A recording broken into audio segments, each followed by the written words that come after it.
What's going on, guys? Welcome back to another episode of the Post to Post podcast. This week's episode is episode 58. With me, as always, my co-host Matt Small. How was shoveling the other day? So it was fun. It was fun, bud. I got you guys on Snapchat. It took me like 2.5 hours, and I cleared it out. I don't want to blow up the whole fucking studio with my beer wait, again. while I'm here. Oh, okay, we're good. I got the. Oh no, they're over there this time.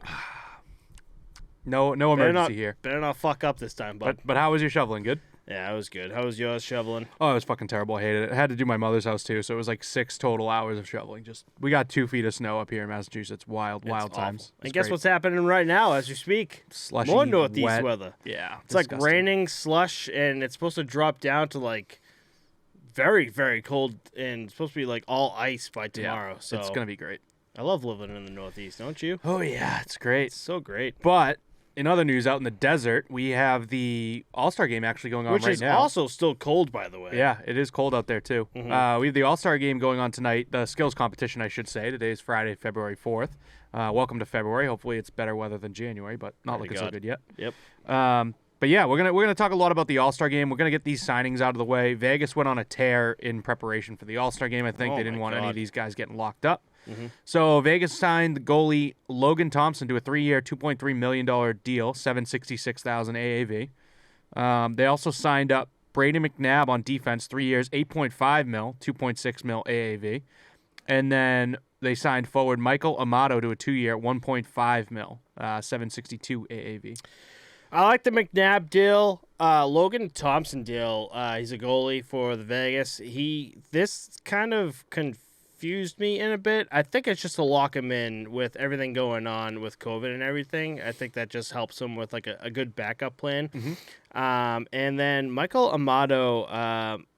I mean, I don't know, a good choice, but it was just fun to see this all happen within maybe 2 days or just one day, like all these signings. So for some reason, Vegas around this time of year was just like, yeah, let's start fucking signing all these guys. I thought it was cool to see like right before the All-Star game, All-Star break too, like, you know, more buzz around Vegas.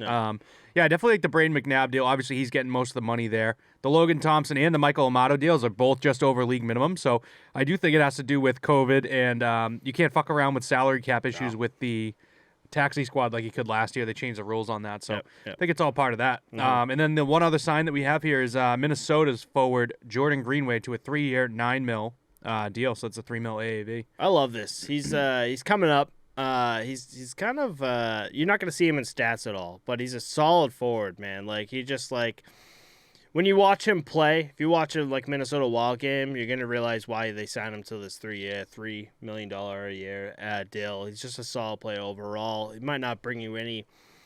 He is a forward, might not give you many goals, but he's definitely the guy that can make like great plays, good passes, knows where everyone is on the ice. Good, solid player. When I saw this, I was like, "Who the fuck is Jordan Greenway?" And I started looking more into him. Like, oh shit, he's one of those players. Remember I talked about last episode where there are players where, I guess as a in Boston, like you know the players, like they're really good, but then like you start looking into the stats and everything, like wait a minute, they're not as good stat wise as we think they are, you know.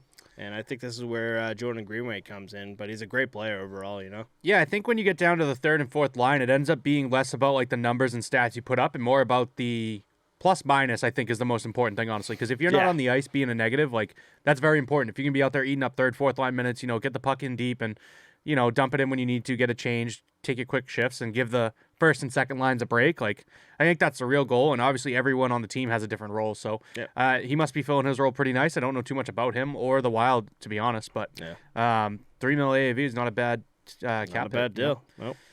We did have some All-Star Game roster updates, which I'm sure most of you people already saw because the All-Star Game is going on as we speak. And it's Monday, so... Yep, this will drop on Monday for you guys. So Washington's Evgeny Kuznetsov is replacing the New York Rangers' Adam Fox due to his upper body injury. Mm-hmm. Nashville's Roman Josi is replacing Colorado's Nathan McKinnon due to his face injury. And then Washington Tom Wilson is replacing Alexander Ovechkin after he, quote-unquote, tested positive for COVID.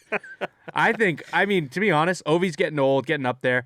I don't mean to fuck around about COVID, but it's a hilarious joke to make. It's now a joke for me and Chris. That's why we have negative quotation marks on this, because like, he probably fucking put red marker on that Yeah. fucking test. Be like, yeah. He's getting up there in age, and he knows that he can't just opt out because then he gets suspended a game. So, put the little red marker, put the line on there. Now I don't have to go. See? Yeah, Problem see? solved. Done. Tom Wilson gets to go and get booed. And then I feel like Jonathan Marchessault was added to the roster, and it gave the Pacific Division an extra player. So they had 10 guys, 10 players, and 2 goalies, whatever. They're really low on guys. That's why they brought him in. Yeah, I think it was just in case other people don't want to go, like Ovi. You know what I mean? Just Well, fucking, yeah. oh, now I'm positive. I'm out. See ya. Pulling Ovechkin real quick. But they had a lot of cool events, a lot of cool stuff going on. Do you want to dive into the special guests and take care of that? Yeah, sure, we'll do that, bud. So for the Breakaway Challenge, we have Trevor Zegras. Oh my God, I wrote it down. Sorry, I'm not gonna mess her name up this time. We might have said her name 1,000 times on here, and I messed up.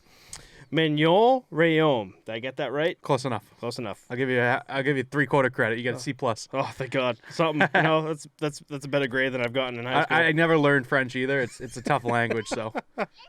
Oh, sorry. And Wyatt Russell. Wyatt and Mayon will be celebrity goalies for the challenge, and then for the fountain face-off and accuracy shooting, Jocelyn Lamoureux Davidson will be the guest shooter, which I thought was actually pretty cool. It's cool to have like guest celebrities and stuff on. To explain, if you guys don't know who Wyatt Russell is, we thought the same thing before recording, and we looked him up. He's part of the whole Goon franchise. They have the two movies going on, and he's one of the players for like one of the opposite teams. And he's actually, so we kind of deep dived into him, and he's never played professionally. I guess he played NCAA and maybe ECHL or something Yeah, like which is technically professional. I guess technically professional, and he plays as a goalie. Well, sorry, he is a goalie, but in the movie he plays as a forward or defenseman or whatever. He's one of the main villains in it too, isn't he? In it, yeah. And so they brought him in for this, which I think I saw he played until 2010, and then his career was cut short due to injury too, right? I think that's what I saw online. yeah. But yeah, I actually ended up watching a good portion of the Fountain face-off, and that Jocelyn Lamoureux Davidson was a really good addition. It was cool to see. Yeah. She ended up going 4th, and like every player that went, the times just got better and better and better. Mm-hmm. So at one point it was her and I think Claude Giroux. I forget, but her and one other NHLer were qualified to like perform in the last part of it. But then the times just keep going up and up and up. So Right. It was cool. It was a really cool challenge. Might be one of those challenges that like you just like figured out. Like one of those where just like after the first round, you're like, oh, okay, now I know what to do. Yeah, because Huberdeau went first, and the pucks were like heavier than the normal pucks. They had to like clap them on the ice to get them to light up, and then he would shoot them. But they're also heavier, I guess. Yeah. So he was the test dummy, and they were much harder to reach with. Mm-hmm. We can actually talk about that if you want to real quick. Jerry D was hosting with Derek Engelland, who was a former Golden Knights player. Jerry D is a comedian and actor. He was like roasting people, dude. It was so funny. The dust. Yeah, man. So he asked Giroux, he goes, hey, Claude, how you doing out there? Like, what are you thinking? How we feeling, right? And Claude Giroux goes, yeah, I'm just cold. And he goes, well, suck it up, and that's it. Like, that's the end of the interview, and Giroux just shoots his shots. So funny. And then the other one that stood out to me was Nick Suzuki. He's on the mic. He's like, oh, how's it going, Nick? You excited to be here? What's going on down there? He's like, yeah, just really nervous about hitting these targets. Like, Suzuki's young. Yeah. He doesn't really have the media presence yet, I don't think. So Jerry's just like, yeah, you seem excited. Good luck. I don't know if it's like for comedians, you have the comedic mind for everything. It doesn't matter what. But for like him, it was just like, I don't know. It was just so quick because was he the same guy that tried to get Kirill Kaprizov to have? Remember he came out with the Ovechkin jersey and he was trying to get an interview with him. Yeah, I know. And Kirill was just like, "No, get away from me," and just fucking bolted. Yeah. To the goalie. So most of the guys before they go up and do their thing, and this is actually the Shootout challenge now, the Breakaway challenge, whatever you want to call it. The reporters basically would go up and like interview them while they're getting ready for a shot. And Kaprizov just like, no, I don't want to talk. And just skates away and starts his breakaway. And the reporter was like, oh, he's just gonna go shoot. He just dusted him. So good. Well, for a guy, I really want to know now. Does Kaprizov know any English? He knows a bit. Like it's not broken English. It's not like Malkin was when he came to the league. Right. But it's I'm not sure great, he's uncomfortable when it comes to like an English 100%. Yeah, guy I think coming so. up to you, be like, "Hey, let's do an interview," and he goes, I don't know what the hell you're saying. I'm No, uncomfortable. I think he knows. Like he's with the boys all week. Like he knows enough, but he probably just doesn't want to deal with it. He's like, I'm just having fun, whatever. But that was great. It was just the way he did it, though. It was just hilarious. Yeah, he kind of like skates off. And no. Where Ovechkin couldn't be there, he was like his idol growing up. So Karisov goes out in an Ovechkin jersey. He's got the back tucked. What else did he do? He shot righty, even though he's a lefty. Yeah, he did the hit the Ovechkin after the goal celebration where he's was it the magic trick with the stick on the ice? The hot stick. Yeah. So and he's throwing the Gatorade bottle that he was like spraying up. Yeah. But we were both joking about that. I'd be like, it should have been Dr. Pepper, you know? So that was actually the breakaway challenge, and Trevor Zegras had the most ridiculous, unreal one we've seen ever. This could probably be the best goal in NHL history. And period. He is blindfolded, imitating the movie Dodgeball, and they're throwing dodgeballs at him, and then he basically gets the puck on his stick, Zorro style, and comes in and scores blindfolded. It was unreal. How the fuck? So he's not even in the challenge, so he can't technically win it. He was like a special guest. No. So in the movie Dodgeball, as you all should have seen by now, if any of you viewers / listeners are just like, what's Dodgeball? Unsubscribe, please. Just, we're growing, but we don't want you. And they are under a rock. They are under a rock at this point. Peter LaFleur at the end of it versus Ben Stiller. He puts on this blindfolds for the dodgeball, and that's exactly what he's doing. Meanwhile, the dodgeball's getting thrown at him, and it's so good. And we've talked about this for 10 minutes trying to explain. You're like, oh, it's probably soft cloth. He could see through it. But if you ever put cloth over your eyes, especially in the dark, because the lights are off, there's only a spotlight on him while he's doing it, I don't think he could see. Regardless, I think he's just feeling out the puck on his stick because on that breakaway, he's got the puck somehow super glued, somewhat right. on the tip on the toe of his stick, and he's able to go block aside on the goalie that's in there. I'm like, this is insane. Even if he did that like without the blindfold, it's still a nasty goal. Insane. But that's wild, Even if he can see through it too. Right. And then the only other thing I really wanted to touch on was Kreider scored a nasty no-move goal on Vasilevsky in the save streak challenge. He tried to do, who was it, Kuznetsov, I think, that initially did it, and people were like, did he pull it off? Did he mean to? But this was awesome, man. Kreider pulls it off and scores on him 5-hole. It was great. Any other shout-outs you wanted to do about, the general stuff? We do have a little more to talk about. No, I guess for that Kreider goal, one, it was hilarious, but two, they showed Kreider, I don't know, it's kind of disrespectful for a goalie to do that and just make him look like it's just an absolute piece of shit, especially to one of the best goalies in the league. But I'm sure Kreider, they showed a clip after that of Kreider going out to Vasilevsky, sorry buddy, I had to do that, probably. Yeah. It's just so fun. Yeah, I bet he came over and did apologize because that wasn't the shootout challenge. That was the goalie save streak challenge. He just dummied him. You know what I mean? Exactly. So funny. They actually released, too, the song selection by these NHL players for while they're going down and doing, the shootout and everything like that, or whatever they're doing. Right. I actually really liked Adrian Kempe's choices. He had Rosa Parks by Outkast, and there was one other song that he had. I was like, yes, I vibe with this. And who did you like? What was it? Was it Bergeron? Patrice Bergeron's You're Loved by the Outsiders. It's a banger. Banger. It's a good solid throwback. Absolute banger. There's it actually brought me back recently because some fan did a video with, if anyone watches Ed Eddie, Ed? Yep. At all, he it sounds like him. So they did a music video with him, and it's just hysterical. You sent me that. Yeah. Yep. I know what you're talking about. That's so funny. Good. But yeah, I just thought it was so cool to see. That's very in depth for them to release exactly what songs they wanted to, and it wasn't formatted properly either. So it tells me that this is how the people requested. Some people put the artist in the song. You know what I mean? Right. And someone just wrote the main lyric of the song, and that's they knew what they meant. You know what I mean?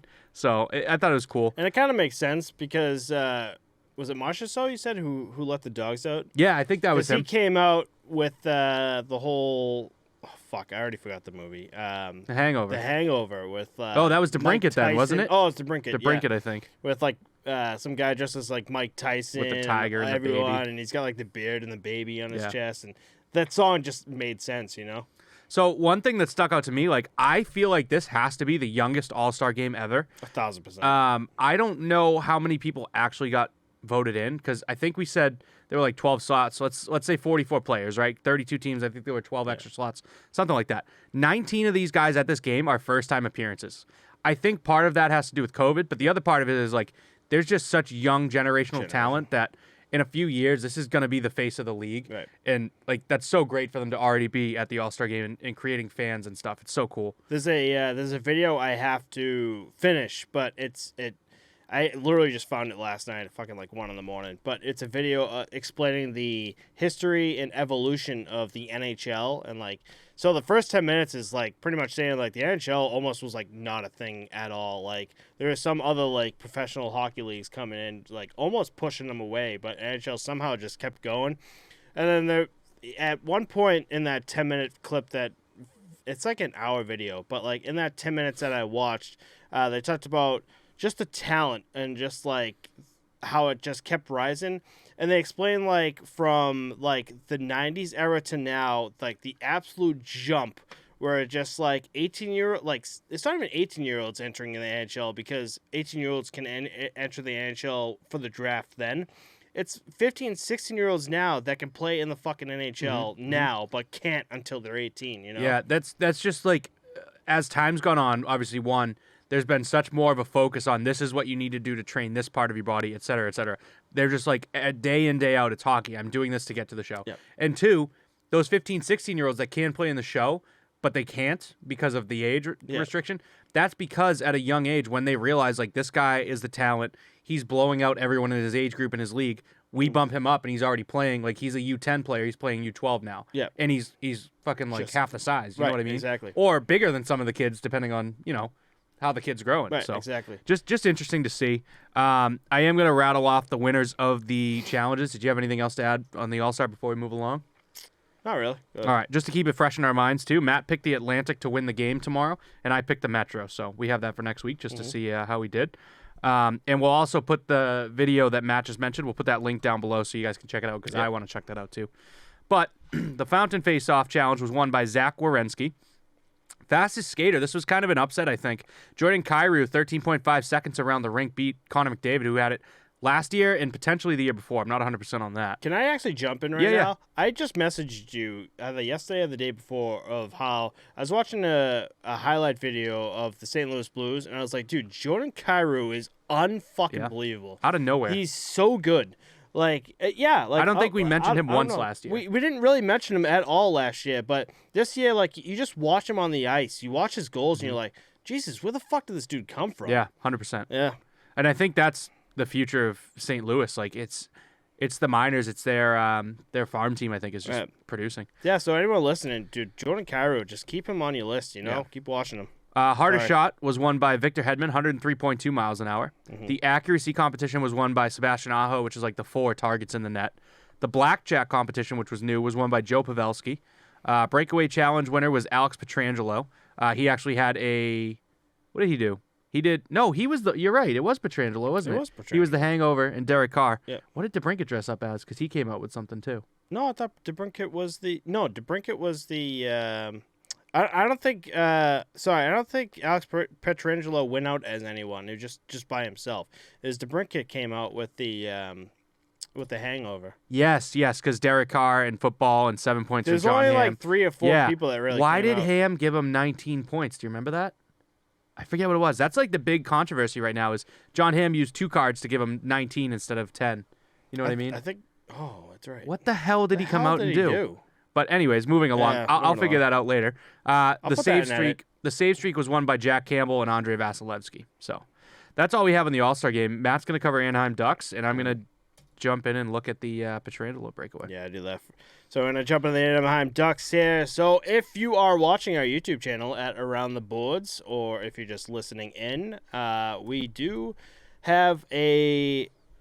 Chris's Pat Verbeek jersey behind us, and that's because my fat head. Yep, right behind his fat ass head. Pat Verbeek was hired as the GM this week. Verbeek played over 1,400 NHL games with 522 goals and 1,062 points. He won the Stanley Cup. He won the Stanley Cup with the Dallas Stars back in 1999 and played in the NHL from 1982 to 2002. He was also recently part of the front office with Steve Yzerman at Detroit Red Wings before being hired as the Ducks GM. I actually don't have it written down, but he entered the Ducks organization as the front office back in 2019. So he was just there recently. So he has some some form of what am I trying to say here? Some form of knowledge or / experience of being in the front office as a GM role, especially as Steve Eisman being there too. I'm sure he taught him some stuff. So, I mean, Ducks are on a fucking tear right now. Like, I love the Ducks.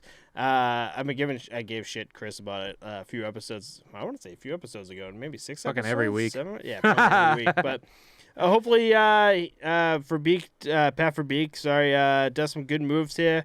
I don't think he really has to do much, if I'm being completely honest. Yep. Maybe just a few good, solid moves for the Ducks to really get them to where they need to be. But I think Pat Verbeek entered into a team that just, like, they kind of already know what they're doing, you know? It's on the rise. I think he needs to make sure that the leash is long for these young guys and let them grow and develop, do what they need to do, and just be open and accepting to what the young guys want to do. Yep. You know what I mean? I'm going to say right now that you say every week is the boys are all right. The boys are all right. So I do think that, it's great. It's a great pickup for them. Did you mention, is it his first GM role? Yeah, it's his first GM role. First GM role. I think he's going to do okay there, and I think it really is about what they do in the minor leagues right now. You know what I mean? Yep, exactly. So, yep. Moving on from that, we have the Buffalo Sabres. So I actually had to explain this on Facebook. I follow this page on Facebook that just post shit without really like looking into it, unlike the Post to Post podcast that 80% of the time look into it, you know? Mm-hmm. And so they were just making fun of Aaron Dell being placed on waivers.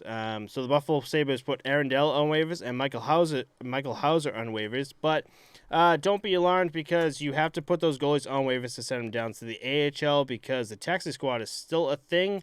But these guys weren't eligible for the taxi squad, so they had to be placed on waivers and sent down to the AHL. And that's because Craig Anderson and Dustin Torkowski are back in net, which actually throws us into a loop, because last week or the week before we talked about these, how all 4 goalies were like just gone out of fucking nowhere. Like, what's Buffalo gonna do? And now all of a sudden, all 4 are just back. You know? Yeah. It's definitely a weird spot. I don't know what it's gonna be like, but with the injuries they were dealing with, the COVID issues, fucking you name it, it's just been a nightmare. And right. I mean, it's not necessarily the worst thing in the world where they are in a bad spot. It's not like, they're pushing for playoffs or they're trying to maintain top of the division and not get bumped. Whatever, man. Let's go to the draft and see what we can do. Figure it out. Yep. Let's look 3 years down the road. But I do have an update on the Pietrangelo goal, the breakaway challenge. He definitely shouldn't have won, man. This is ridiculous. So he's obviously a hometown hero. He's with the Vegas Golden Knights. He's not been there since day one, but getting him is a huge addition to that team. He comes in, does like a normal breakaway and like gets an easy save. And then he goes back. He's talking to the interviewer. And Karisov in the crowd is like going nuts. So the camera pans to him. And Carrot Top's huge in Vegas for some reason. Well, really? all his shows and stuff. But he's still alive? He's a big Golden Knights fan. Yeah. Oh, shit. Yep. And they have like a whole marching band. I don't know if they walked out on the ice or skated, but they all have like drums and shit. And then they line up down the sides, and he gets another breakaway, and he still gets denied, but does like a decent move. And then he actually picks up one of the drums and starts doing something. But I don't know. At the end of the day, that was not as good as some of the other stuff we saw. Yeah, we saw so much. John Hamm just rigged that one for Vegas. Fucking John Hamm. Go back to Mets. Oh, you know why? He's a big St. Louis fan, and he loves Pietrangelo because of that. So, but yeah, there's your update on that. There's your answer. Actually, can we go back to the All-Star real quick? Yeah. I told you this when we were talking about this, that I think NHL nailed Las Vegas as the NHL All-Star spot this year, especially. I think they fucking nailed it. Yeah, I honestly couldn't even tell you where it was last year. Do you know where it was last year? I couldn't. Yeah, I couldn't tell you. Vegas is great. You're Wait, growing the sport. I don't think they even had one because of the bubble, right? The bubble was 2 years ago. And last year, I feel like everything got shut down around this time, so they may have just not done it. Remember, the league got postponed, but they still got everything done. Bubble was 2 years ago? Bubble was 2 years ago. Bro, 2020 just fucking passed by us. This is 2020 part 3 right now that we're in. But yeah, I mean, regardless, going back. Yeah, I mean, they picked Vegas this year. That's one of the newer teams. Grow the game. I mean, it's been hot. The team is good. Everything's right. Like, just do it there, right? Mm-hmm. I don't think you do Seattle this year, or next year, obviously. We do have an update on where they're doing it next year later on. I'm going to tease that. We're not going to tell them where it's going next year. Mm-hmm. But it's too early to do Seattle. Seattle is also a dumpster fire right now. The team does not look good. No, not at all. But in a few years, it's absolutely the next spot. Maybe 5-10 years from now, there'll be an All-Star game in Seattle. You want to grow the game. We crushed that, by the way, because when we were talking about Seattle, we were talking about the draft and everything, and we were just saying, like, wow, they drafted really well. But all of a sudden, they were just getting rid of players left and right. I'm like, Chris, what the fuck are they doing? They didn't draft really well, though. They had Eberle, Grubauer. Grubauer was probably the best player.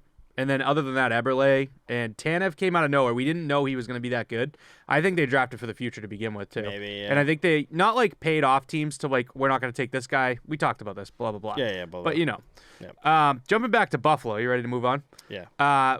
They actually have another woman in hockey now. This is great. So Can I, before you say that, I put up a post on our Instagram at Posttopostpod. This week was actually National Women's in Hockey. No, sorry, Women's in Sports Day earlier this week.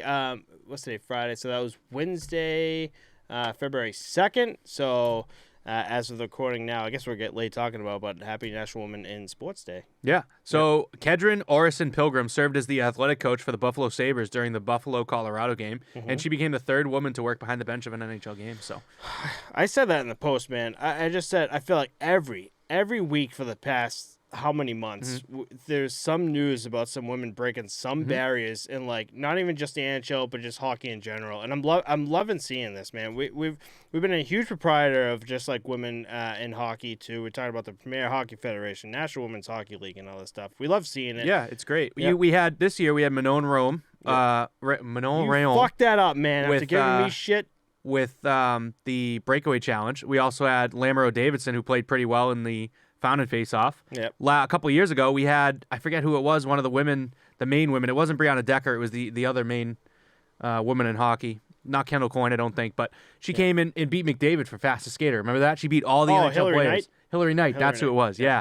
And it's just nuts to see, and it's even spreading to behind the benches and things like this. Like, it's nuts. Watching the All-Star game this weekend, I noticed so many women were working the All-Star event too.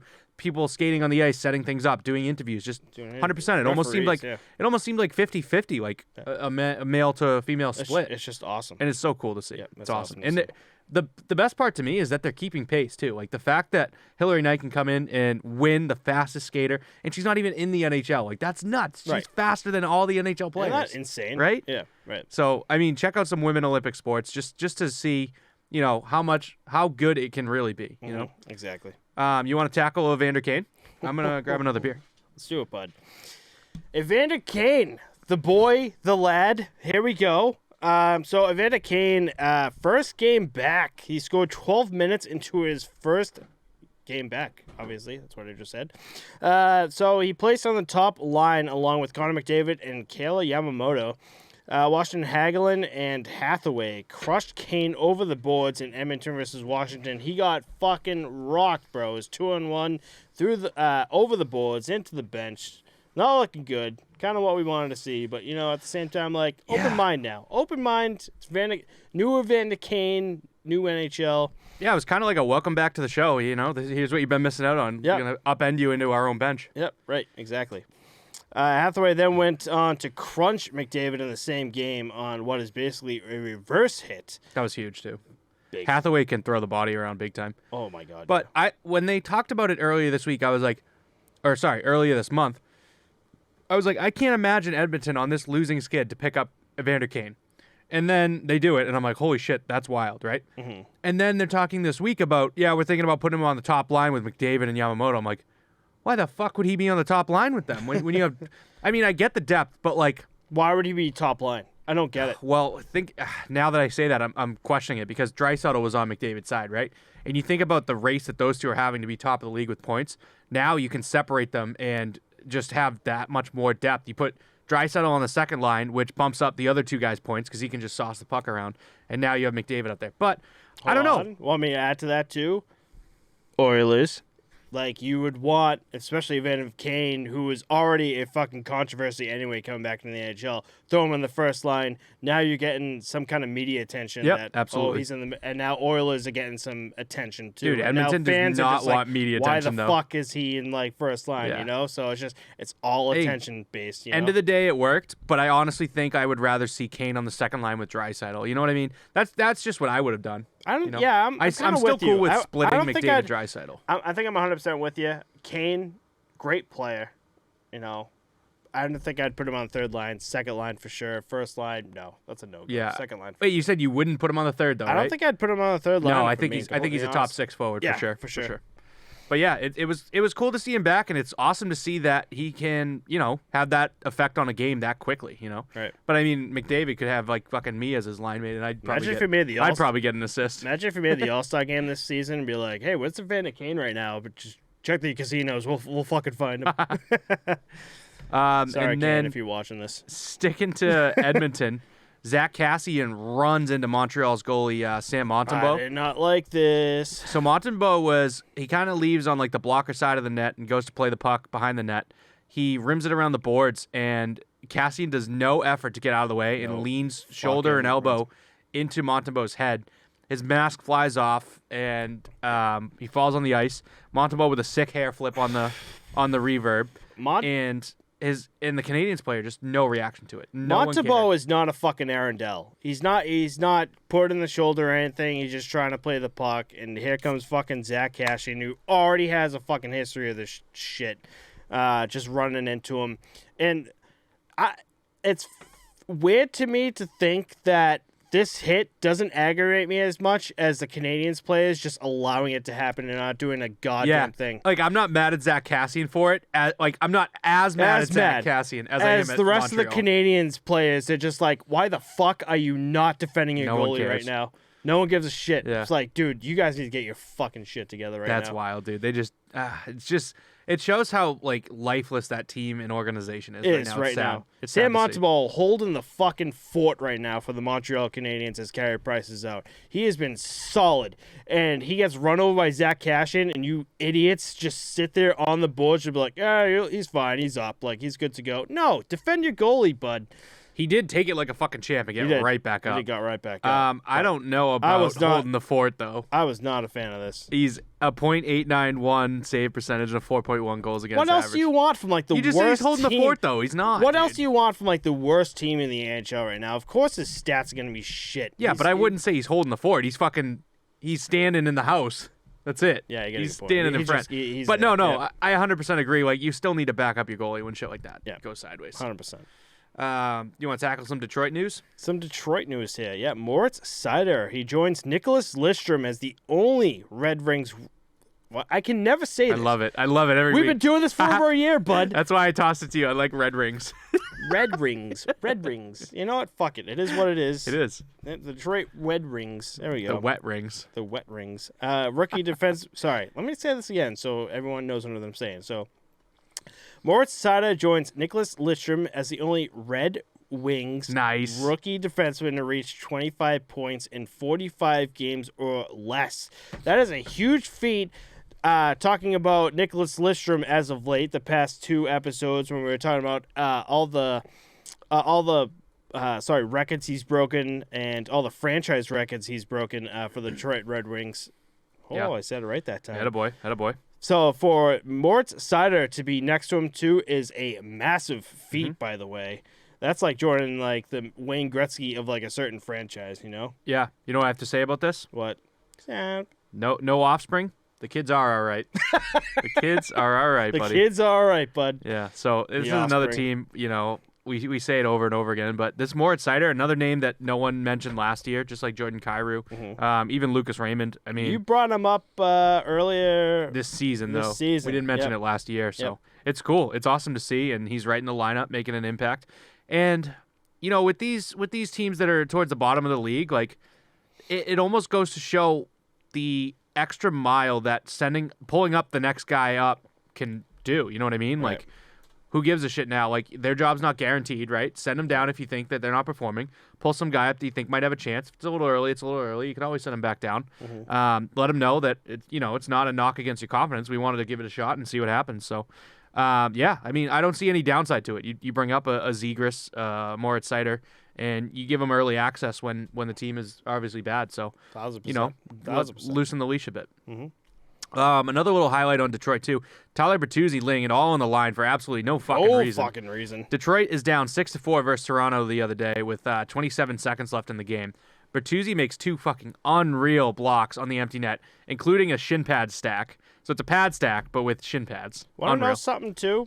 So NHL puts up like top 10 saves of the week or top 10 saves of the month, and he made top 10 saves of the week, and it was like number 3 and number 4, and like every time when I watch it, I'm like, but this was like no reason, dude. Yeah, Like you could get hurt, and like you're down by 2. Like what is the point? Maybe like the competitive.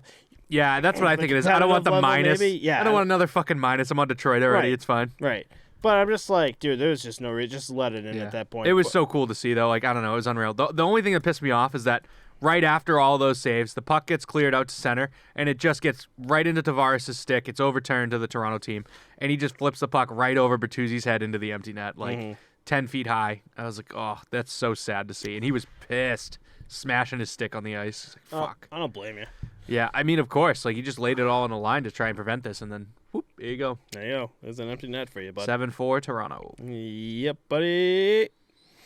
All right, let's move on here to more Florida Panthers news. Sunshine State. We went on a goddamn rant with these guys last episode. I can never remember what the hell we did last episode, and I'm the fucking one who edits this shit. So is that the last episode or the episode before? But we talked about the Florida Panthers, and they are still breaking records, making headway in the NHL. We just talked about Jonathan Huberdeau now is like number one in both assists and goals in the NHL right now, which is just. Oh, I think I fucked it up. I'm talking about points and assists right now for the That's NHL. fine, yeah. But fucking, Still good. It's just unbelievable. They got a lot of games in hand. I'm going to jump in real quick because I'm looking at the standings. Not a lot of games in hand, but they have the most games played along with other teams. The NHL is on a pause right now for the All-Star break, so you won't see any action. They have 47 games played. A lot of the other guys are around 40 to 45. They are 3 points ahead of the Lightning, who only have 1 game in hand on them, so they are maintaining that number 1 seed, 7-3-0 in their last 10. Yep. So it's insane how well they're maintaining it too. It's just like you're not getting any headway on either team, right? Last 10, 7-3-0 for the Panthers, and the Lightning fucking on a heat stick as well. 7-2-1, and that 1 point puts them like their 1 game in hand. Right. You know that one overtime loss that they have? Yep. Or overtime win, yeah. Yep. Puts them 1 point behind being able to catch up to them because they're 7-3-0. You know what I mean? I fucking probably butchered that, but whatever. No, that's fine. All right, here come the Panthers. All right, here come the Panthers. So Florida Panthers for January, just the month of January, by the way, broke a franchise record for most wins in one calendar month with 12. They played 15 games, going 12-3 for the month of January. In that span of 12 games, they gave up 25 goals and scored 66 goals in total. Can you fucking 12 games, 66 goals, bro? Like, 15 games, right? 12-3? So 12-3, but in the span of 12 games. Oh, just no the shit. 12 games. They only gave up 25 goals, and they scored 66 goals in just 12 games. You're probably going to have it, but I think they had 2 games, not back-to-back, but within 3 to each other. Was a 9-goal game and an 8-goal game, right? Fucking insane. Nuts. But I am going to jump into, say that stat one more time. Read whatever you just said again. Sorry, they played 15 games going 12-3. Oh, the calendar month. That's what it was. Sorry. Yep. So I think that franchise record, never mind like it being a franchise record, that record is going to be cracked on a lot of teams this season because of all these postponements and delays that we had in December. They're going to have to jam the schedule in like April, March. You know what I mean? Oh, yeah. So I think you're going to see a bunch of other teams that are going to be cracking that kind of record. Record, yep, 100%. Well, we just saw the because they're going to reschedule. Yep. So for that month, Antoine Lundell set a franchise record for most points in a calendar month by a rookie with 17. He ties Alexander Barkov's club record for most assists in a single game with 5. In those 15 games, they totaled 74 goals, which was the most by any team in any calendar month in the last 25 years. Dude, Florida. That's all I'm going to say right now. Florida Panthers. If anyone has been listening for like the past, like since we just started, I remember last year we were talking about Florida Panthers in the playoffs, and I was just saying how good the Florida Panthers are, and we're really seeing it this season, I think. I think last year they got the right experience that they needed, and I think this year they're going to make a real run. Run. They could make it to the Cup Finals, but the East is just it's going to be such a, you don't want to be 1, 2, or 3. Like, you kind of want to be that 4 seed and upset. You know what I mean? Yeah. So it's just going to be such a battle the first round. There's going to be so many good teams knocked out this playoff. So I think it's just crazy to see Because for absolute years, especially when I really started getting into hockey, Florida was the fucking joke of the league. They were, like, terrible. And now this year... Dude, I don't know if I mentioned it. When I first started watching hockey, I think, this is, like, probably 20 years ago now almost, I think the Florida Panthers were fairly new, obviously. There was a pane of glass that broke on a shot. Did I tell you this? And they replaced it in the stadium with a fucking wooden board. Because they didn't have glass. They didn't have glass. Yeah. And the guy that was sitting, like, right there, no problem. 12 empty seats right to your left, no problem. I'm like, dude, that is wild. The NHL arena doesn't have a replacement pane. I play at Bavis in Rockland. Yeah. They replace glass, like, mid-game for us. I was like, how does the NHL not have a pane of glass there? It's crazy to think that, like, Tampa, Florida has now become, like, the champion city. Like, Boston has had its fucking run, and I think Florida, Tampa is, like, really becoming. Like, I mean, we're going to get to it later, but I think that might also change with Tampa Bay. You think so? Yeah, with what the news that broke this week in the NFL. So we'll talk about that later on. We'll tease that too. Yep. But sticking to Tampa Bay, Mikhail Sergachev, like a savage, blocking a shot with his head.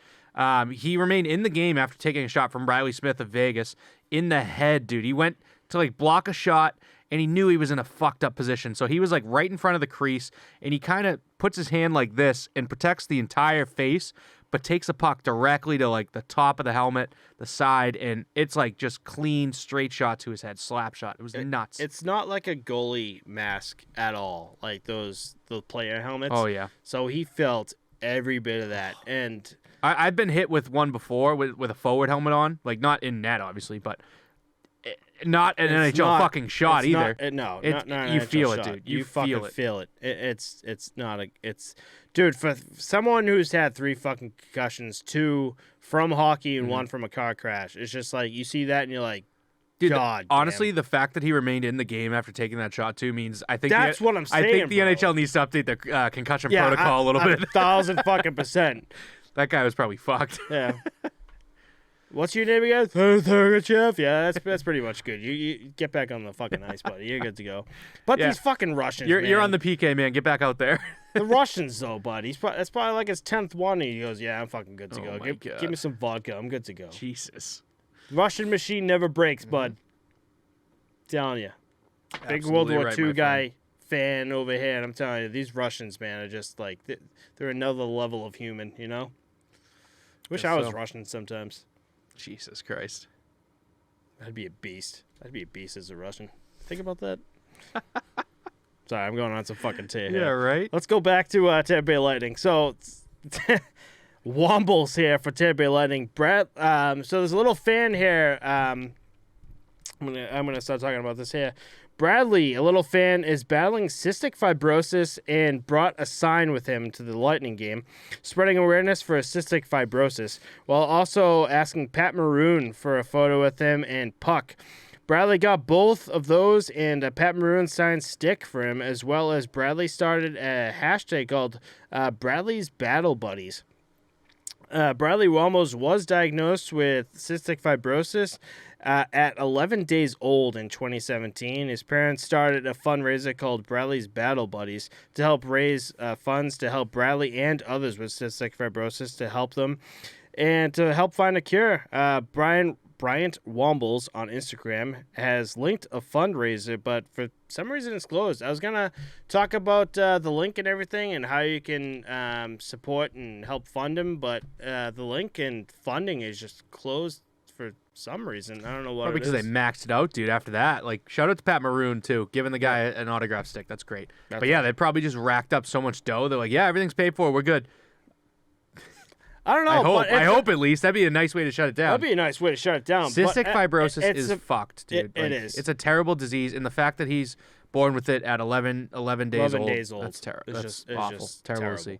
So I'm it just goes to show you how, like, we what am I trying to say here? Like, how just professional and how much these, professional players, NHL players, like, care about everything too. It's just like, you want a puck, you want a photo, here's a stick too. The kid looks so happy even before the shit was given to him. He's just standing in the crowd with the sign, just like pure joy, happy to be at the game, like close enough seats, and like just so happy. And then to get an autograph stick, it had like a personal message to him from Pat Maroon also. I don't think these players know how much like little things like that matter. Like we talked about Robin Leonard, who gave like a signed stick to this little kid, and his father took a photo of him sleeping with the stick, just happy as shit that he even had it, man. So it's just like little things like that really matter to these kids, man. Like you're a hero to these. You're a hero to these kids. So like something like that like really matters. I know when you get to like our age, 30 and 25, like how old are you now? Like 28, 29. Mm-hmm. Like you're older now, so you're just like, oh, that's cool. But for a kid, like you're a superhero to these people. Oh, 100%. So like just this is just awesome to see. It just really shines like an awesome light on NHL players, especially Pat Maroon. And again, I actually looked up the link earlier today, and it's still not up. So I don't know what's going on, because it's supposed to fund like not even just if we figure it out before the end of before we launch this episode, we'll try and get something up. I'll put a link for you guys in the bottom of our episode. I won't be able to put it on Spotify and Apple, but if you go on Around the Boards on YouTube and look up the episode, I'll put a link for you guys down there. I think I'm gonna put it on there regardless for you guys. Just check it out every so often. But if you guys do want to help out with cystic fibrosis, definitely put it up there.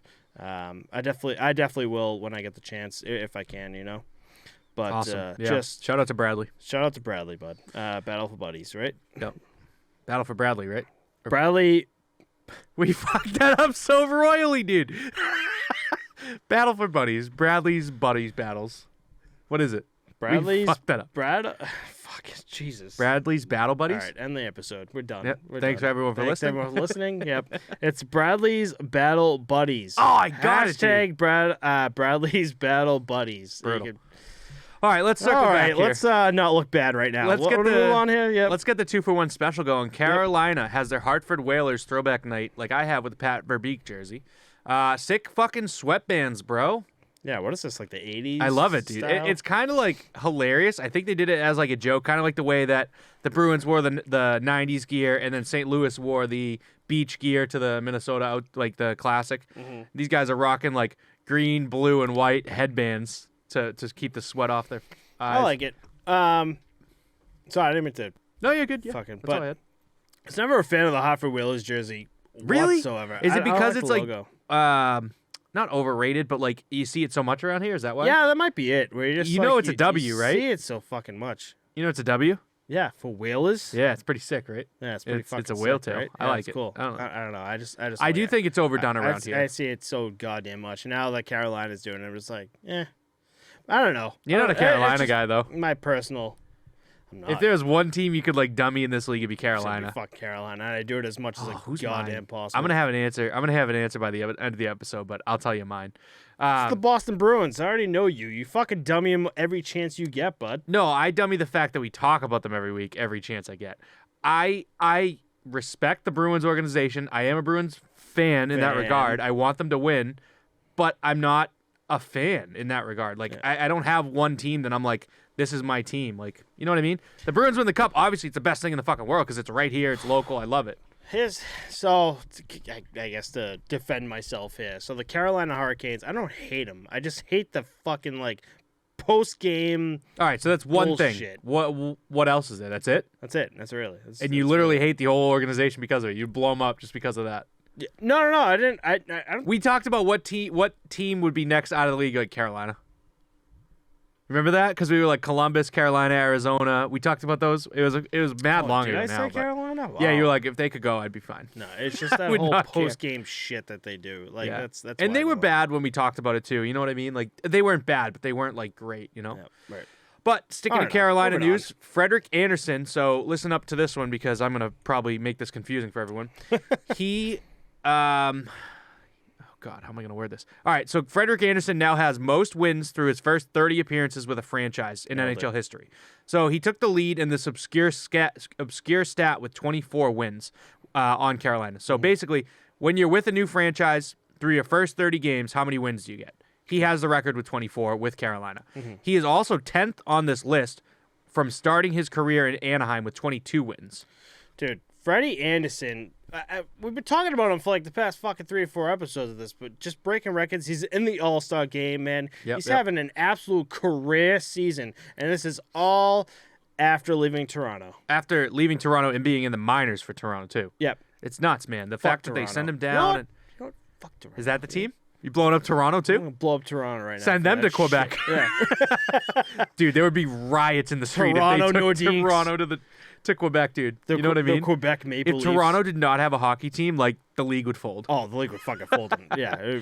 Remember how high up on the list they were for, like, franchise value? Mm-hmm. Rangers were number 1. I think Toronto was number 2, right? Or no, Toronto had passed the Rangers. I think that's Toronto what it passed was. the Rangers. So funny. But they also get so many views, too, because they always lose. They have, like, all the outdoor guys just, like, watching the big screen and watching them lose after the fucking first round. Oh, yeah, they pack the streets, too. Yeah, they pack the streets. So like, funny. yo, we're going to win it this season. Like, yeah, no, the fuck you Boston, Toronto, if we tried to have people outside TD Garden in Boston, there would be like a crowd in front of the garden, and some like the drivers in Boston would literally run people over and fucking put the bird up. Yeah, fuck you. They'll all be fucking shit-faced, too. At least Toronto can, like, be respectful, but Boston is just be a goddamn shit show. Cheers, buddy. Cheers, bud. As I'm having some fucking Amsterdam and what is this? Oh, the Diet Canada Dry. Diet Canada Dry. All right, Matt's going to talk some Boston news here, and I'm going to go get a beer. I might get 2. Think I should get 2? Get two. You deserve, bud. Actually, while we're on the subject of 2, are you still doing the hockey tomorrow morning? No, because that was like one and done kind of thing. Oh, really? Because it was just you and the other player? No, because... Well, now you got me talking about it while I'm over here. No, I can still hear you. Yeah, it's not great quality. No, so the one week I went, it was just me and the other player. We joked about our buddy Charlie taking Matt's pads. Matt won't let that happen. Not gonna happen. It's just because I have to watch Emma on Saturdays. That's like my one day off with her, and like Mary Kate works, so I'm not gonna like look for a sitter at 7 a.m. to skate. So I was telling Chris before I get into this fucking Tuukka Rask in Boston. I was telling Chris that my new landlord is Chinese. Her name's Helen, and she's only actually really been in this country for like 10 years. So so the place you live at sold? Yeah. Oh, I didn't know that. Yeah. Nice. And so her name is Helen, and her and her husband moved here from China 10 years ago, and this is like, she bought a house here in Boston, but like sold that and got the place where I live now. And so... Does she live upstairs? Yeah, she lives nice. upstairs. Okay. It's a 2-family house. She lives upstairs. Really great couple. This is all news to me. Nice. They're awesome. But they don't know really what hockey is. So I was down in the basement where both of our washer and dryer are, and we're talking, and I haven't washed my... So I air my gear out, but I haven't washed my stuff out in like 3 weeks, and it's because I've only really been playing once a week. So I was gonna say at first I was like that's disgusting, but then like once a week it's not that bad. Once a week for the past couple personally, weeks. I only skate once a week, and like he's talking about like the undergarments. Like I wear an Under Armour shirt, socks, cup, right? Like my jersey, yeah, and, those things. Yeah. I wash those now. I have 3 sets, so I wash them every time I play. Yeah, but I go through all 3 sets and then I wash them all together. Yep. You know. So we're downstairs, and she always wears a mask. She's very afraid of Omicron, and so I was like, it's fine. But I'm saying mask because this is really going to justify the smell of hockey. I got like a Ziploc bag. It's like a little bag that zips up, and I'm just like dumping it into the washer as like we're talking. And she stops, and she goes, like, I can hear her do that. And she's like, oh, my God, what is that? And I was like, oh, it's my hockey gear. She goes, hockey? Like, doesn't understand. I'm like, yeah, it stinks. And she goes, yeah, she had to, like, literally walk 10 feet away from, like, the smell of it. Dude, like, you telling me this story is making me, like, smell my own gear. I can smell it right now, I feel like. Smell it now. I can smell it. Not in a good way, gear. but I'm like, him telling the story, I'm like, I hate that smell. You know what I mean? Like, she's walking away, as I'm like, that's gross. Oh, that's God, foul. It smells fucking delicious, you know? But... You know, you like your own smell. No, I don't. Other people don't like your own smell. No, I don't I've like... smelt you, and it's fucking disgusting, by the way. You smell like Fritos. I don't smell like... I don't even fucking eat Fritos, bud. But, yeah, that was just a funny story I just wanted to tell. But let's get back into Boston here. Let's move on from the disgusting talk Yeah, here. we got to talk about Boston again. We got to talk about Boston again, because we always got to talk about Boston. We literally do. Literally do. Have to. Our buddy Tuukka Rask. He's out. Lower body injury. Yep. Bruce Cassidy said he played. So he was supposed to play at the Providence Bruins, didn't to warm up, and then got thrown right back into the Boston Bruins. Played like 3 games, and he's like, yeah, I'm not fucking feeling it. This is after hip surgery, and he's been out with quote-unquote lower body injury, which is just the hip injury that he had that he's still working on. So he's back out. We have Linus Ullmark and Jeremy Swayman doing the fucking hug and kissing and COVID protocol shit. Yeah. COVID protocol, not good. COVID protocol. Yep. So the fact that you make this news pisses me off because I bet you can't name any other player this week that got a lower body injury that's not playing. Adam Fox. 2 weeks ago, upper body injury. Okay, yeah, I can't do it. Jake Bean. Oh, right in the beans, bro. Yeah. Jake Bean. I didn't No, include... dude, I gave you that. Yeah, you gave it to me. I gave it to you, but you put Tuukka Rask in and you leave him out because it's Boston and we care about Tuukka Rask. We don't give a fuck about Jake Bean. That's what I mean. Like, this isn't who news. gives a fuck about Jake Bean, though? If we're talking about Jake Bean in this podcast, who's like, yeah, dude, I'm a fucking huge fan of Jake Bean getting hit in the balls, and now he's gone, right? It's a groin injury. He didn't get hit in the balls. Just groin doesn't mean balls, dude. Dude, groin, he got hit in the balls, bro. Jake Bean got hit in the beans. Jake Beans got beaned. And it's not fucking news. Boston baked Tuukka beans. Rask is big news. What if it was Jake Boston Bean? Did we cover it? Jake Bean. His middle name is now Boston. We wouldn't fucking cover that. His middle name. Jake Bean, by the way. Oh my god. We're making fun of him. I was asking you what player we were talking about because he got drafted by Seattle and then ended up going back to his original team, which I think was Carolina. There's a lot of those going on, by the way, because there's Vanacek happened to it. That's why I think they were like, yeah, we'll take this guy and give him back to you, but you got to hook us up. And now we're gonna suck this year and then fucking be sick in 10 years. You might be onto something right now. That's what I'm saying. Big I'm thinking that with Vanacek. Vegas went put right people back over to a barrel. Caps, and I'm sure Seattle was just like, hey, listen, we'll give you back Vanacek, but you have to fucking help us out in the draft. You know? And it also protects any other players that you leave unprotected. You know what I mean? In that regard. I think Vegas put people over a fucking barrel when they drafted, and I think the league learned from it. Unknowingly did that, I think. Yeah, the league learned from it. Yep. But anyways, more Boston news here. The 2023 Winter Classic is going to be held at Fenway Park. This is actually news. So this is cool. Yeah, see? The opponent is TBD, but this is the first time since 2010, so I think it's been 13 years. They also announced 2023 All-Star Weekend will be in South Florida. Pretty sick. Florida's the new hockey state, so it's awesome to see the market grow there. Yep. Very cool news. I like that a lot. Stadium Series, which no one gives a fuck about, and I think it should be canceled entirely. Trash. That's going to be in Raleigh, North Carolina, at the Carter Finley Stadium, which is actually NC State football stadium. The opponent is also TBD. So, just thought we'd chuck that in there. Cool to see. I think 13 years. Fenway Park has always been like a solid place for it. I think when they first came with the, what was it 2013 with the Winter Class? I just said that. Oh, my bad. I you're good. That up. You're good. No, you're good. With 2010 with the where they played the Flyers. Yeah. I got an autographed Marco Stern picture from that upstairs for the game winner. Yeah. It's just a solid spot. Boston is like northeast, so it's like it's cold. It's huge. It's part of the 3Ms, right? Yep. It's a huge hockey like fucking city. And I think like and Fenway Park is such like a historic place. Like even if you're not a hockey guy or baseball guy, I feel like people come from all over, especially when I work on the trains.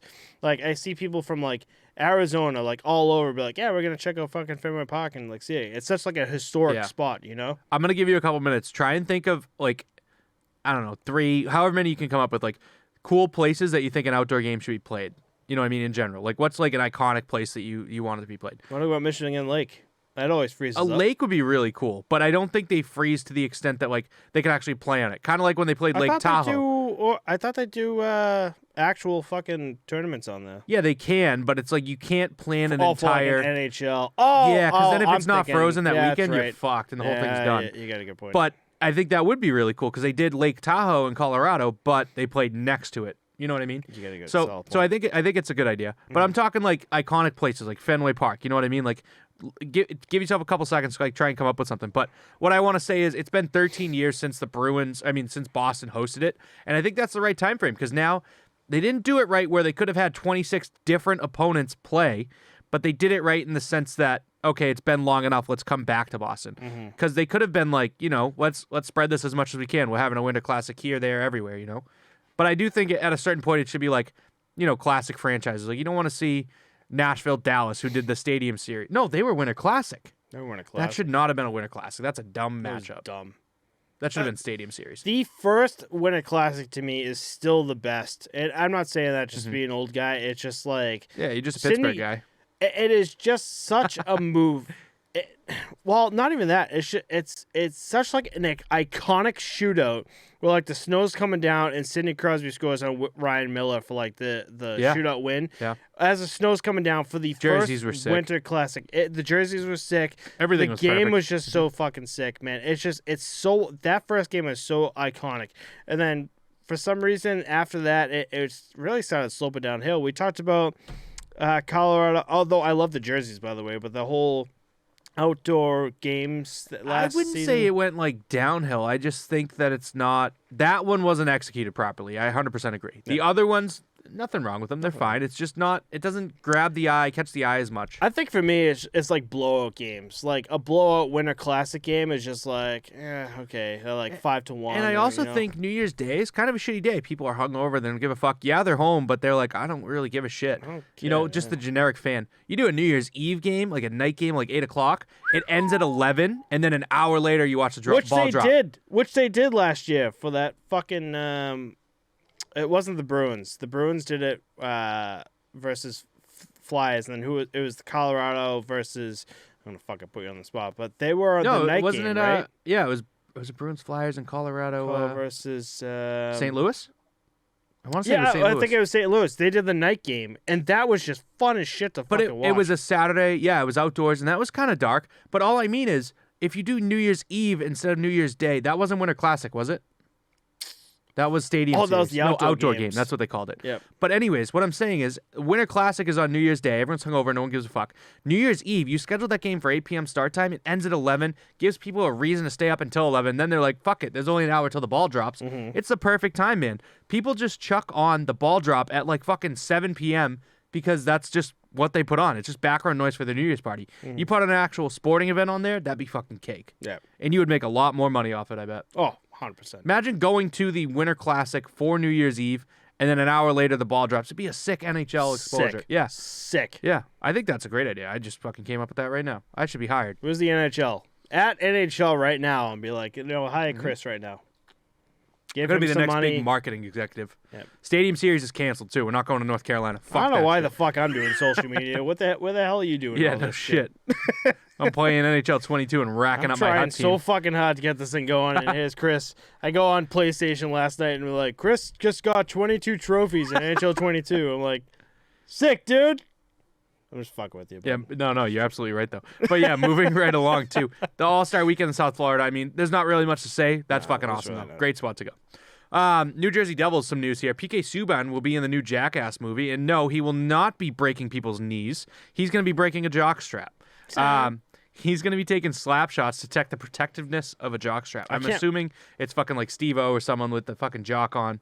I can't wait for this I can't wait for this new Jackass movie. Think about how accurate of a shot you would have to take for a wrist shot to hit something like, a target size, like about that big. For me, it's like this big, but... but... For all you Spotify and Apple listeners, it's probably like an inch, 2 inches maybe. Yeah, probably. Yeah. But, dude, he's going to be taking slap shots, which you can't be, like, crazy accurate with. Now imagine getting hit bare thigh right on the inside. Oh, no, my fucking You God. know the Jackass guys. He's going to be butt-ass naked with a jockstrap on, Dude, that's going to hurt so bad. And honestly... They did this thing... Sorry, I'll wait till you're done. No, go ahead, yeah. They did this thing where it was like a cannon full of like pellets. Like, oh yeah, do you remember that? Wasn't it the police rubber bullets? Is that what it was? Was it? They all just wore jack straps. There's like 4 of them, and it's oh my God, it's like a thing full of like maybe 100 little pellets each, and all it is like you press the button and all of them simultaneously just fucking go out like a rocket, and it just. Oh my! I can't imagine that fucking pain. Oh. But when I was watching it, I was dying laughing. By the way, because I was like, "These idiots are fucking willing no to do shit, it." Dude. And imagine if like he loses one and it fucking hits him in like the knee or something, right on the fucking bone, no protection. But I got it in my mouth years ago when I was in high school. Really, no scar. That's why I lost a bunch of teeth in here. Oh no shit! You're missing teeth? Let me see. You have to show the listeners. I can't. No shit, huh? Yeah, I'll have to check that out later. But it made me think of 2016, hearing this news drop. 2016 Edmonton versus Dallas. Matt Hendricks had his cup broken by an NHL slap shot. So they're testing the protectiveness of a jockstrap that has been proven to break upon an NHL slap shot. Like, what are we doing here? This is not the best idea. We had a going back to my high school, because we were just talking about this before the podcast. We had a guy on our team called his name was Sean. Our other goalie, Josh, we're in practice, and he wound up and broke my friend Josh's, who's the goalie's, cup. And I just remember being on the other side of the ice looking down, and he just, like, laid out on the ice, and there's, like, 10 guys just around him. I'm like, what the hell's going on? And, like, you get off the ice. That's fucking scary, too, and though. He's just like, dude, he just broke my cup. I'm like, and ever since, it wasn't even ever since then. It wasn't until I forgot my cup one day that I was You're like, an animal. I'm going to wear 2 cups. So to this day, I wear 2 cups. Yeah, you wear the player cup and the bladder protector, right? Yeah. The goalie one, we talked about that, yeah. We will put a picture down here, too, of the Hendricks cup. Destroyed. When I think of, like, a broken cup, I'm like, dude, is there going to be, like, a piece of fucking cup, like, stabbed into me? But this thing, yeah, that's what I imagine. I imagine it just shatters, but it doesn't. It, like, these things are super protective. Buy a cup if you don't play with one. You definitely need one. Anyways, moving right along. The NHL and the NHLPA is now planning to do a World Cup of Hockey in 2024. This is going to be played in February, which is much earlier, instead of September. Better. And I think this is the way to appease players who are mad about the Olympic mix-up. Yep. This year, Marshawn tweeted out, a bunch of players are upset. Like, this was in our agreement. We were supposed to go to the Olympics, and you guys basically fucked us. Mm-hmm. The last time this tournament, the World Cup of Hockey, was held was 2016, probably canceled in 2020 because of COVID. Yep. And the best part about it was they even had a North America team, which was made up of Canadian and American players that were 23 and under. It was called what was it? I think it was Team North America, but their like caption was like the Young Guns, which is fucking great, dude. So I think this is the best thing to do. It avoids the, you can create a bubble and do whatever you need to do. Like, you're not dealing with the IIHF. They're not canceling the women and letting the men play. Things like that. Like, it's your own NHL. Like, you've set it up. It's your program. You're pumping money into it. You're getting the benefits. Like, right. It's a win-win. Mm-hmm. And it's just, I would like to see it bumped up a couple years. Like, you could do this September 2022. Oh, yeah. You guys didn't get to go to the Olympics. We're going to do this instead. We're going to do this instead. You know? Yep. So it just sucks to see that, especially where 2020 was canceled. You could do 2022 and then 2 years from now do 24 and get back on schedule, you know? Next episode, we're going to do a bigger, deeper dive into the Olympics. We pushed it off. We're going to push it off because we keep getting more and more information. Actually, there's 2 things that I actually have on here that we're going to skip. But yeah, the Olympic pads that China came out with, we're just going to touch on that real quick. Those things were fucking awesome. Sick. Like, by far, one of the coolest pads I've seen all season. They've been doing really good. Yeah. So the women's China team has actually been really, really fucking good as of late. But we're going to touch on that next week and really do a deep dive on it. But, yeah, I mean, it's unfortunate, and I hate to bring Boston back up, but Brad Marchand really came back up. And he came out and be like, this is bullshit. Like, we want to do this. Like, and this league is forcing us to just, like, stay back, And I mean, the thing that pisses me off, and I think them off more than me, it's in their fucking agreement that this is what we were supposed to be allowed to do. Like, there's money taken out of our pockets so that this happens. Money goes into yours so that it doesn't, and you just overrule everything that was in the agreement. It's fucked. The owners, it's fucking billionaires making more money. Well, I mean, it doesn't seem like it would matter to like fucking the lowly people that we are, but it's billionaires taking from the millionaires. You know what I mean? Right, and exactly. The league wouldn't be anything without the fucking players. Right. You know what I mean? Like, your league is us. You're the fucking face. You're of making the league. money. You're off of making us money. Yeah. And I'm kind of 100% with Marchand on this. 100%. And not even just Marchand, just a bunch of other players too. Other players have agreed and voiced, but right. we can move on. We can move on from this. So the Premier Hockey Federation had an all-star game, by the way, and they had a goalie shootout. Goalie Carly Jackson changes her jersey and puts on Cassidy Vinkel instead. Jackson scores with a sick pair of shades on as well. So the Premier Hockey Federation had the all-star game for their league. man, it was just so. I love the jerseys for it. Do you remember? They were nice, yeah. They're really nice. One was almost like black and white, and the other one had like rainbows, like the color scheme of it. And I didn't really like the fact that they look so similar. Like they should have differentiated them a little bit, but they were very nice when it comes to the fact that like they're very unique. It's not like fucking like here's the NHL logo and this is red for the Atlantic and blue for the Pacific. Which I was giving shit about last episode. Yeah. But this was like actually like funky. a full fucking great. jersey. Yeah. It was cool as shit. And they looked like almost, I would compare them almost to like a men's league jersey that you get like custom made for your team. Right, you know? exactly. Like digital camo or something. And it's cool to see. So some of the photos that I've seen for the Premier Hockey Federation All-Star Game in the back, there were a bunch of fans in the background, which I don't think we would have seen maybe even last year or the year before. Like that many people joining the game. And I think you say that, and I think my mind goes to COVID. Like, yeah, they wouldn't. Yep. But I think you're right in the sense that even without COVID, like the game has grown that much. The game has just the fact that they've quadrupled the salary cap in 2 years, like the game's grown, and it's so insane. Awesome to see. And I still say them moving to Twitch was such a fucking huge, perfect move for the Premier Hockey Federation. As a guy who, both of us being fucking nerds, being on Twitch and shit, and it's such a solid move for like social media and everything to like really grow. Dude, I think honestly the biggest part of Twitch, it's the scariest part as an organization, but the biggest part is the fan interaction. Right.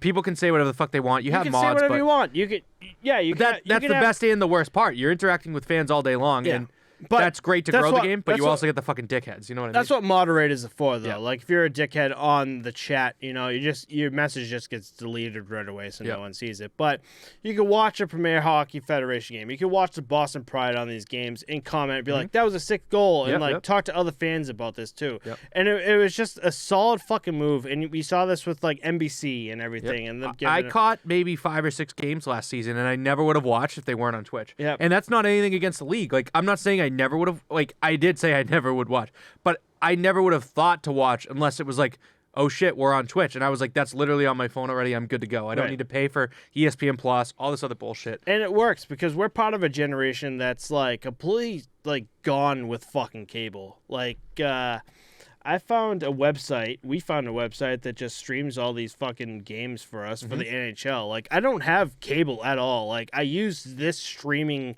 Oh, you're still using the one that we mentioned? I'm still using the one that we mentioned to fucking watch all the games and stuff. And not even that. I still pay $3.50 a month for cable, so I'm watching NHL Network. Yeah, right. So, which is cool as shit because we're watching the All-Star game. Yeah, the All-Star stuff. But NHL on YouTube, Sportsnet to me is like great. Has become the best. Like it's better than NHL. He was showing me when he got here. He's like, "Oh look, it's the fucking fountain challenge." I'm like, "Buddy, that was live 15 minutes ago." And he's it's like, already on up. Sportsnet already. Yep, it's already up. So we're just watching it. It's just it's so accessible with like YouTube and Twitch and everything too that they were just like, all right, instead of putting ourselves in cable, let's be with this new generation that's now focused more on Twitch and YouTube and stuff, and like grow a community there. And they've nailed it. And that's why that goes back to what you said about 3 times more income with these players who before was like the biggest player was like getting $2,000 a year, and it was still like on Zoom meetings to like teach your kids as a teacher, man.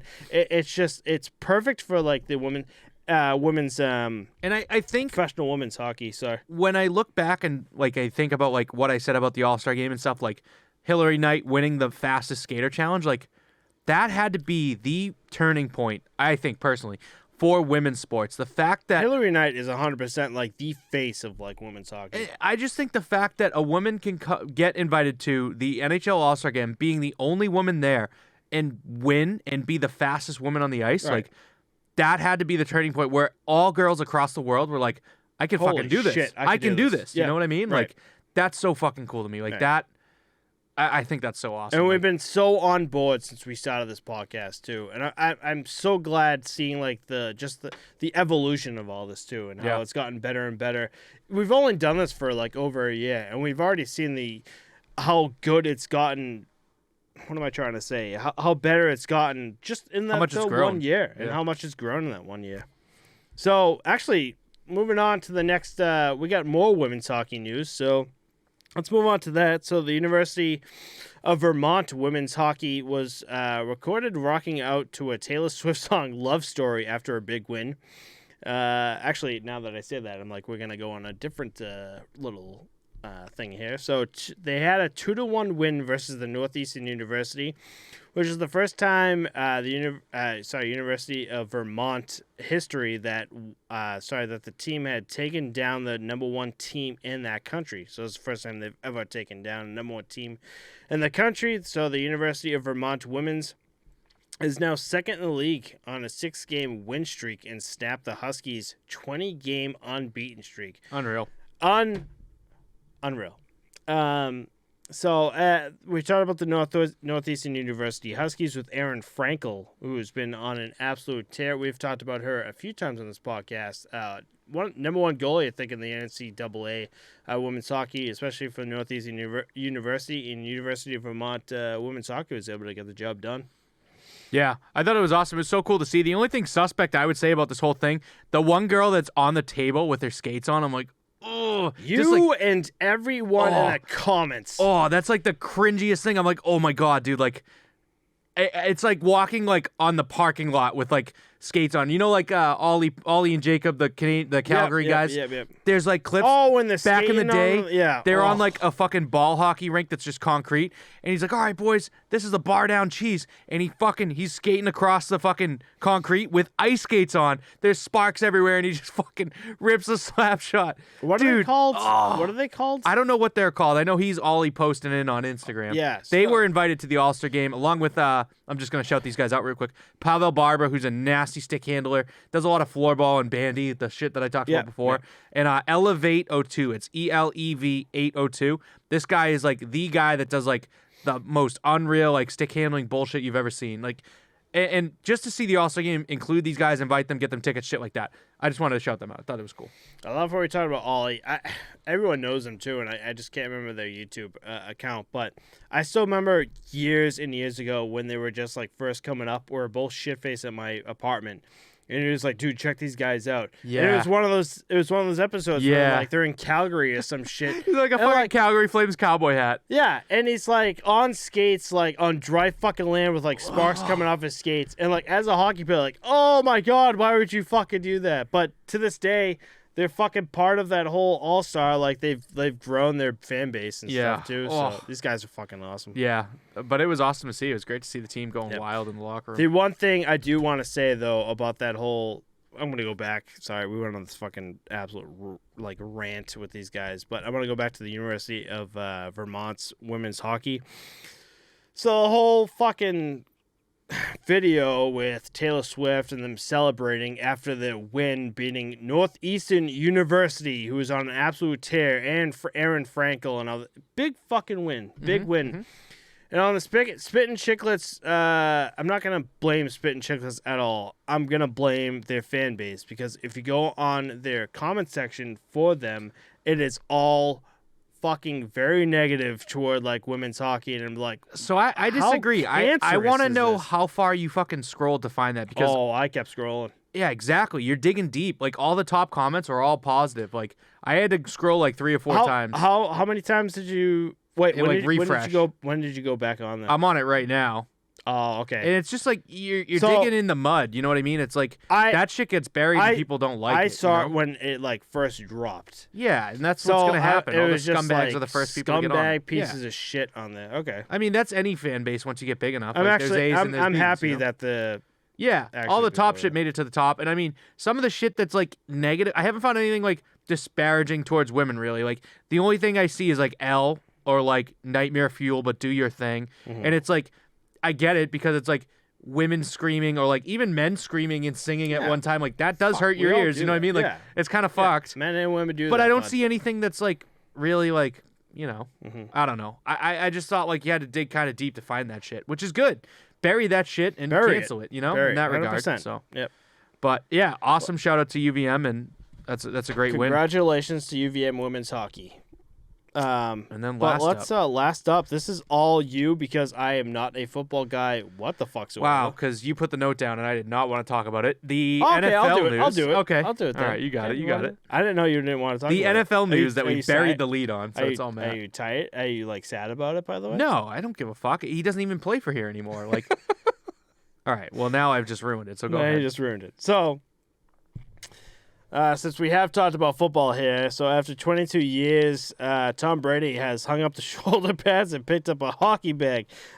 Tom's son is playing hockey now, so Tom will take the role, full-time hockey dad in retirement. So Tom Brady goes from professional football quarterback that's like breaking records to a hockey dad.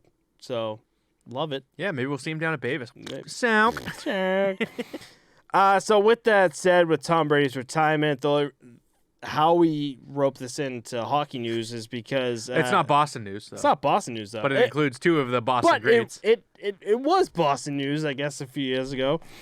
That makes Zaden Achara the oldest player in North America's professional sports, like all sports in North America. It was across the 6 majors, so that's MLB, NFL, NBA, NHL, MLS, soccer. What was the 6th one? UFC. No, women's national basketball association. Oh, really? They put WNBA as that's fucking awesome. So good for whoever wrote this. Again, like women's sports. Like WNBA is the 6th biggest sport in North America. Not nuts. That's kind of like honestly surprising. That's awesome. You know? That's really cool. So Zaden Achara, he'll be 45 years of age on March 18th, and he's still going. It would be a different story if Jaromir Jagr was still in the league. Yeah, it would be. It would be a different story if a lot of things happen, you know? What's the phrase? Like not talking about this fucking conversation right now? Bro, there's one wicked funny thing that I could have dusted you with if I knew the phrase. Dude, you dust me and it's any something fucking like, chance you get. but dude. And you were pissed off at me for the clip that I put up on Instagram, and I'm just like, dude, you dusted me the entire did what the fucking You basically did what the episode. Edmonton media did to Dave Tippett about the comments on Mikko Koskinen. They basically clipped the one part where he was like, yeah, our goaltending is lacking. And they're like, oh, he fucking hates Koskinen. Like, this guy sucks. Get him out of here. Let me defend myself on social media here. Let me put some defense on here. So when I edit the podcast, by the way, I am like fucking 1 or 2 in with the fucking Tito's and vodka and Tito's and vodka. That's a post-to-post podcast sponsored drink. Post podcast. Tito's and Jameson. Please. No. Tito's and vodka drink. That's the drink. You mix Tito's. I mix with Tito's vodka. and some more vodka, and that's my drink right here. And after 2 of those, you're just like, you know what? It'd be good to clip this one little spot. We're gonna skip the whole set of Gucci part where he cut it so good, like an asshole. I was like, great, dude. Like fuck great. Chris, you know. Bury him 6 feet deep. And then the caption was all about it, too. He's like, we didn't even finish the conversation. I was like, not to mention. I edit these, by the way. That hour and a half or hour and 15 minutes that we did, it was an hour and 15 and you just dusting the shit out of me. I'm like, you know what? Yeah, it's fine. That's what I think I said. If I have my 30-second of glory with Chris. I think I said it on air last week that I dummy you all podcast long, and then you go on social and just destroy me, make me look like a piece of shit. Good. You're like, good. You're like, this guy wants New Jersey like to what's the word? Good. What's Texas trying to do from the United States? Good. I don't even know. You're not even listening to me. You're a dickhead. What? Wait. What are you trying to say? Secede. That's the word I'm looking for. I said Chris wants New Jersey to secede from the United States. It's gonna be their own country soon because Chris fucking hates New Jersey. I don't know. I was just. I don't know. Any chance I can dust you, I do. Because you fucking shit on me on Snapchat. You shit on me on the podcast. Especially last week. I'm like, no, buddy. It's my turn. Yeah, I think last week was a little tough, wasn't it? It was. Oh, you were hounding me, bud. That's all right. Well, I'm just going to go after Matt one more time here and say that Matt actually found a new golf ball on social media that he's going to be carrying around. The new golf ball is pretty great. It's printed on, he probably got like a dozen of them, and it says lost by Matt Small. And then under that, it says then, and there's a line for people to write their name in. So every time that Matt goes off the driver and aims like 50 yards to the right, and the ball goes way left and goes OB, whoever finds the ball gets to write their name on it and play with it. And then when they lose it, there's another line underneath it that leaves room for someone else to write their name. So I don't want to talk about how accurate you are right now. How many balls I fucking lost while we played golf? If you went through the Instagram and found that DM before I did, you could have said the same fucking thing about me. But I just found it and figured I'd bury you with it. So this is why you good to clip. That's clip, why clip that and post it on social. I will. This is why you're good. This is why you're good. You're so fucking quick to jump on shit. You know, I missed one little single thing, and you're just like, you know what? I'm gonna fucking spin this on Matt right now. But the best part is, of course, I hook left. Yeah, but if you didn't miss it, you could have fucking buried me with it and said I hook right, and you would have been entirely right. All right, I deserve it. No, I'm sorry, Chris. Deserve it, buddy. Don't worry about it. You know what? Don't worry about it, dude. Maybe somewhere down the line, you know, Niemi, Niittymaki, Setaguchi. Who else did we talk about? Nabokov. All the Sharks players. Maybe they're all Japanese and related. I don't know. There's maybe. Like 2 Finnish players and 1 like Russian. Yeah, he's got to be Russian, right? Yeah, or like Czech. Nabokov's Russian. Because Ivan is Czech. Oh, 1,000%. Yeah. We thought he was Russian. I still remember, like, oh man, when I clipped that one when I edited that and one when I clipped that, I remember watching Chris say that at least 3 or 4 times because I just like rewatched it and I'm like, why the fuck would you think Niemi and who's the other Niittymaki? Why would you think that they were Japanese? Are you asking me right now? Yeah, I'm going to ask you right now. Do you know why I said that? Why? You said who was the Japanese player on?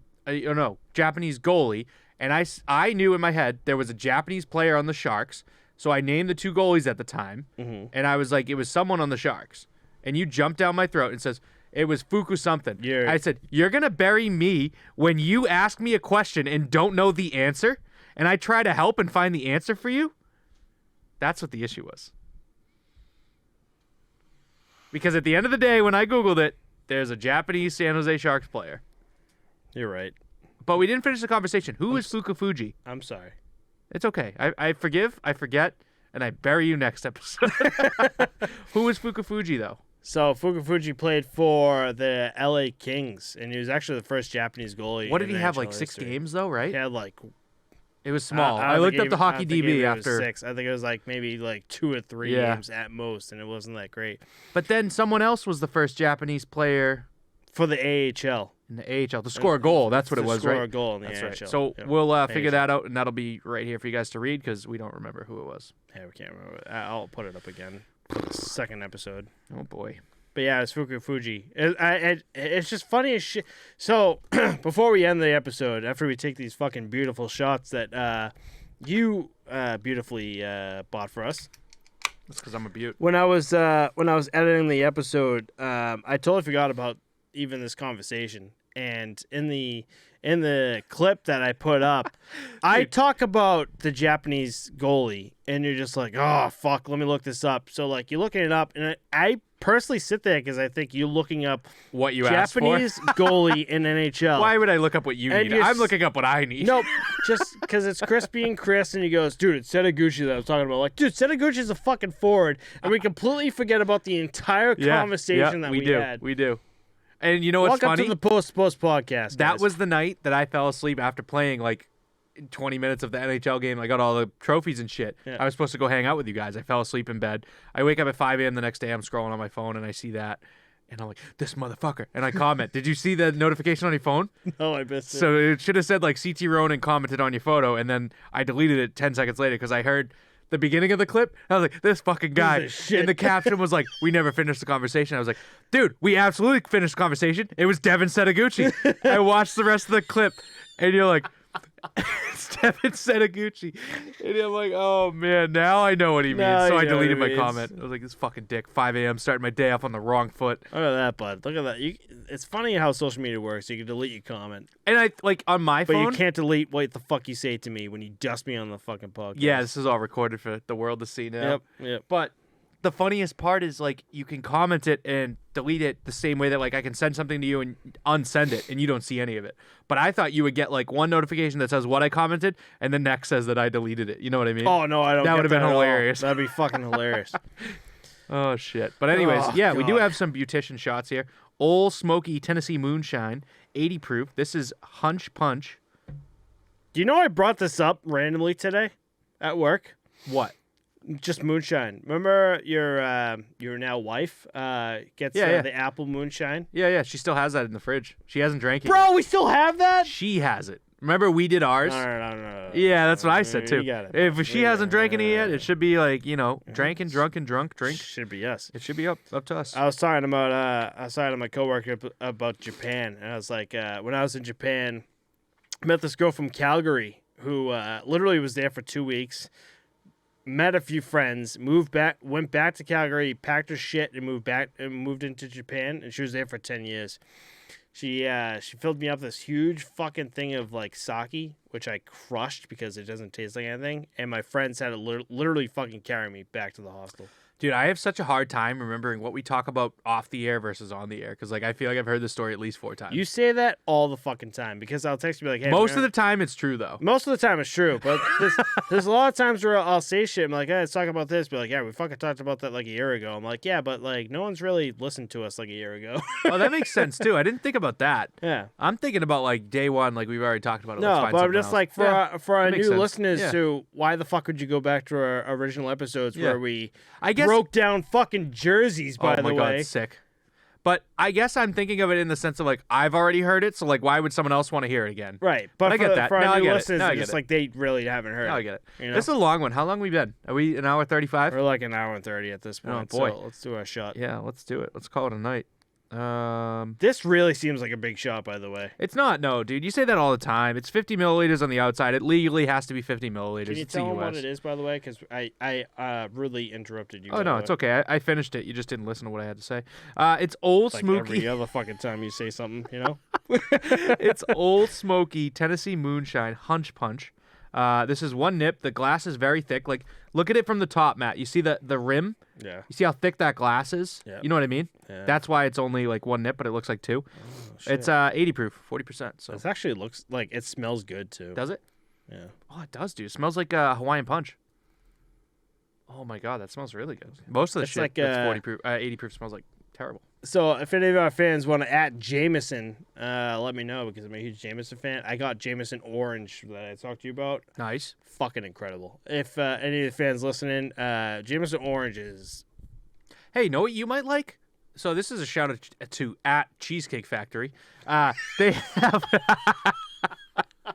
I hope that's their at because that's who I'm tagging. Yeah, they have a modern old fashioned, and the thing is fucking delicious. I think I was mentioning it in our group chat when you mentioned the Jameson. Yeah, right in the mic. The Jameson Orange. Just burp right in the mic and apologize. The Jameson Orange you guys mentioned, I was like, oh, it's kind of like an old fashioned. They have a modern one, which is like whiskey and Blue Moon, because an old fashioned is orange. It's so fucking good. I get it every time I go, and I don't really drink liquor other than these shots. Sorry, I'm just getting used to this. Getting ready for this. So, cheers, bud. Cheers to a great episode. That was great. Mm-hmm. How about that?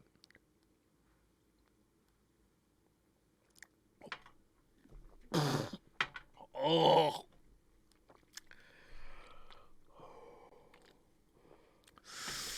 I'm hitting the fans with the Popeye right now. That was not as good as it smelled. Won't be doing that again.